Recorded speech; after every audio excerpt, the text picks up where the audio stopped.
ನಮಸ್ಕಾರ ಸ್ನೇಹಿತರೆ, ನಮ್ಮ ಮೈಥಾಲಜಿ ಮೀಡ್ಸ್ ಮೀ ಚಾನೆಲ್ಗೆ ನಿಮಗೆಲ್ಲರಿಗೂ ಸ್ವಾಗತ.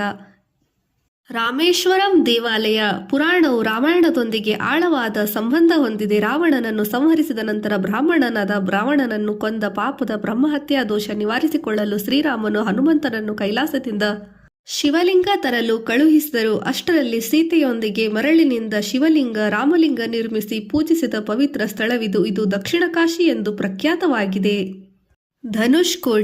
ಧನುಷ್ಕೋಟಿಯಲ್ಲಿ ರಾಮನು ರಾವಣನ ಸಹೋದರ ವಿಭೀಷಣನಿಗೆ ಶರಣಾಗತಿ ನೀಡಿ ನಂತರ ಅವನನ್ನು ಲಂಕೆಯ ರಾಜನನ್ನಾಗಿ ಮಾಡಿದನು ಎಂಬ ಉಲ್ಲೇಖವೂ ಇದೆ. ರಾಮೇಶ್ವರಂ ದೇವಸ್ಥಾನದ ಪುರಾಣ ಕಥೆಗಳ ವಿವರ. ದೋಷ ಪರಿಹಾರದ ಹುಡುಕಾಟ. ಲಂಕೆಯಲ್ಲಿ ರಾವಣನನ್ನು ಕೊಂದ ನಂತರ ರಾಮನು ಶಿವನ ಆರಾಧನೆಗೆ ನಿರ್ಧರಿಸಿದನು. ಋಷಿಮುನಿಗಳ ಸಲಹೆಯಂತೆ ಬ್ರಹ್ಮಹತ್ಯಾ ದೋಷ ನಿವಾರಣೆಗೆ ಈ ಸ್ಥಳವನ್ನು ಆರಿಸಿಕೊಂಡನು. ಹನುಮಂತನ ವಿಳಂಬ ಮತ್ತು ಮರಳಿನ ಲಿಂಗ. ರಾಮನು ಹನುಮಂತನಿಗೆ ಕೈಲಾಸದಿಂದ ದೊಡ್ಡ ಶಿವಲಿಂಗವನ್ನು ತರಲು ಆದೇಶಿಸಿದನು. ಆದರೆ ಹನುಮಂತನು ಬರುವುದು ವಿಳಂಬವಾದಾಗ ರಾಮನು ಸೀತೆಯೊಂದಿಗೆ ಸಮುದ್ರ ತೀರದ ಮರಳಿನಿಂದ ಲಿಂಗವನ್ನು ತಯಾರಿಸಿ ಮಂಗಳಕರವಾದ ಶುಭ ಮುಹೂರ್ತದಲ್ಲಿ ಪ್ರತಿಷ್ಠಾಪಿಸಿದರು. ಪವಿತ್ರತೆ ಮತ್ತು ಕ್ಷೇತ್ರದ ಮಹತ್ವ. ಈ ಸ್ಥಳವು 12 ಜ್ಯೋತಿರ್ಲಿಂಗಗಳಲ್ಲಿ ಒಂದಾಗಿದೆ. ಇಲ್ಲಿನ ರಾಮನಾಥ ಸ್ವಾಮಿ ದೇವಾಲಯದಲ್ಲಿ 22 ಪವಿತ್ರ ಕುಂಡಗಳಿವೆ. ತೀರ್ಥಗಳ ಸ್ನಾನ ಮಾಡುವುದು ಪಾಪ ವಿಮೋಚನೆಗೆ ಕಾರಣವಾಗುತ್ತದೆ ಎಂಬ ನಂಬಿಕೆ ಇದೆ.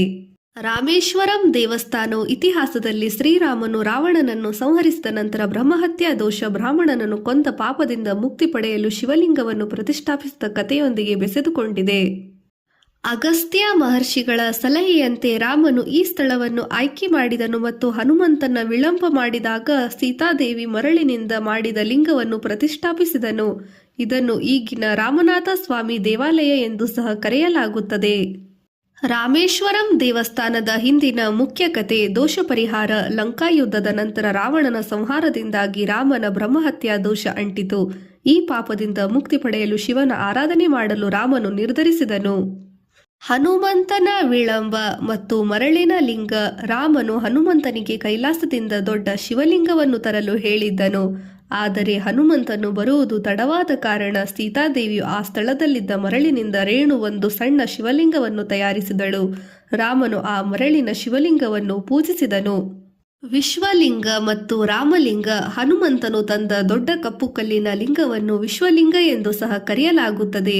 ಸೀತಾದೇವಿ ಮಾಡಿದ ಮರಳಿನ ಲಿಂಗವನ್ನು ರಾಮಲಿಂಗ ಎಂದು ಸಹ ಕರೆಯಲಾಗುತ್ತದೆ. ರಾಮನು ಮೊದಲು ಹನುಮಂತನು ತಂದ ಲಿಂಗವನ್ನು ಪೂಜಿಸಲು ಸೂಚಿಸಿದನು. ಹಾಗಾಗಿ ಇಂದಿಗೂ ವಿಶ್ವಲಿಂಗಕ್ಕೆ ಮೊದಲ ಪೂಜೆ ನಡೆಯುತ್ತದೆ. ರಾಮೇಶ್ವರಂ ಹೆಸರಿನ ಅರ್ಥ.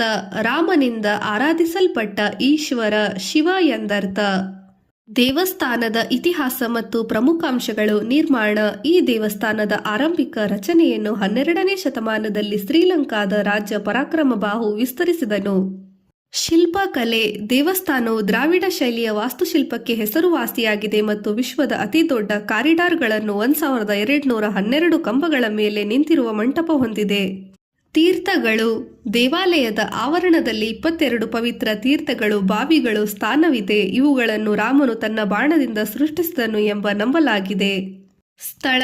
ತಮಿಳುನಾಡಿನ ರಾಮನಾಥಪುರಂ ಜಿಲ್ಲೆಯ ಪಂಬನ್ ದ್ವೀಪದಲ್ಲಿದೆ. ರಾಮೇಶ್ವರಂ ದೇವಸ್ಥಾನವು ದಕ್ಷಿಣ ಕಾಶಿ ಎಂದು ಸಹ ಕರೆಯಲಾಗುತ್ತದೆ. ಇದು ಹಿಂದೂ ಧರ್ಮದ ಪ್ರಮುಖ ಚಾರ್ಧಾಮ್ ಯಾತ್ರಾ ಸ್ಥಳಗಳಲ್ಲಿ ಒಂದಾಗಿದೆ. ಆಡಳಿತ. ಪಾಂಡ್ಯರು, ಚೋಳರು, ವಿಜಯನಗರ ಸಾಮ್ರಾಜ್ಯದ ತಿರುವಾಂಕರು ಮತ್ತು ರಾಮನಾಥಪುರಂನಲ್ಲಿನ ರಾಜಮನೆತನಗಳು ದೇವಾಲಯದ ನಿರ್ವಹಣೆ ಮತ್ತು ನಿರ್ಮಾಣಕ್ಕೆ ಕೊಡುಗೆ ನೀಡಿದೆ. ಈ ತಾಣವು ದ್ರಾವಿಡ ಶೈಲಿಯ ವಾಸ್ತುಶಿಲ್ಪದ ಅದ್ಭುತ ಸೌಂದರ್ಯದಿಂದ ಪ್ರಕೃತಿಯ ವಿಸ್ಮಯದ ದೀರ್ಘವಾದ ಕಾರಿಡಾರ್ಗಳು ಮತ್ತು ಕೆತ್ತನೆಗಳಿಗೆ ಹೆಸರುವಾಸಿಯಾಗಿದೆ. ಇಲ್ಲಿನ ಸಮೀಪದ ಸ್ಥಳಗಳು ಧನುಷ್ಕೋಟಿ, ಪಂಬನ್ ಸೇತುವೆ, ಅಗ್ನಿತೀರ್ಥಂ, ಕೋದಂಡರಾಮನ ದೇವಸ್ಥಾನ. ರಾಮೇಶ್ವರಂ ದೇವಸ್ಥಾನವು ಶೈವರು ಮತ್ತು ವೈಷ್ಣವರಿಗೆ ಅತ್ಯಂತ ಪವಿತ್ರವಾದ ಸ್ಥಳವಾಗಿದೆ. ಈ ದೇವಸ್ಥಾನವು ಹಿಂದೂಗಳ ಚಾರ್ಧಾಮ್ ಯಾತ್ರೆಯ ಬದ್ರಿನಾಥ್, ದ್ವಾರಕಾ, ಪೂರಿ, ರಾಮೇಶ್ವರಂ ಸಹ ಒಂದು ಪ್ರಮುಖ ಭಾಗವಾಗಿದೆ. ತಮಿಳುನಾಡಿನ ರಾಮೇಶ್ವರಂ ದೇವಾಲಯ ಭಾರತದ ಅತ್ಯಂತ ಪವಿತ್ರ ಚಾರ್ಧಾಮ್ ಮತ್ತು 12 ಜ್ಯೋತಿರ್ಲಿಂಗಗಳಲ್ಲಿ ಒಂದಾಗಿದೆ. ಇದು ಶ್ರೀಮಂತ ಪೌರಾಣಿಕ ಮತ್ತು ಐತಿಹಾಸಿಕ ಹಿನ್ನೆಲೆಯನ್ನು ಹೊಂದಿದೆ. ರಾಮಾಯಣದ ಪ್ರಕಾರ ರಾಮನು ರಾವಣನನ್ನು ಸಂಹರಿಸಿದ ನಂತರ ಪಾಪದ ಪರಿಹಾರಕ್ಕಾಗಿ ಶಿವಲಿಂಗವನ್ನು ಪೂಜಿಸಿದ ಸ್ಥಳವಿದು. ಈ ದೇವಸ್ಥಾನವು 12ನೇ ಶತಮಾನದಿಂದ 17ನೇ ಶತಮಾನದವರೆಗೆ ಪಾಂಡ್ಯರು, ಸೇತುಪತಿಗಳು ಮತ್ತು ಸಿಲೋನ ರಾಜರಿಂದ ಅಭಿವೃದ್ಧಿಗೊಂಡಿದೆ.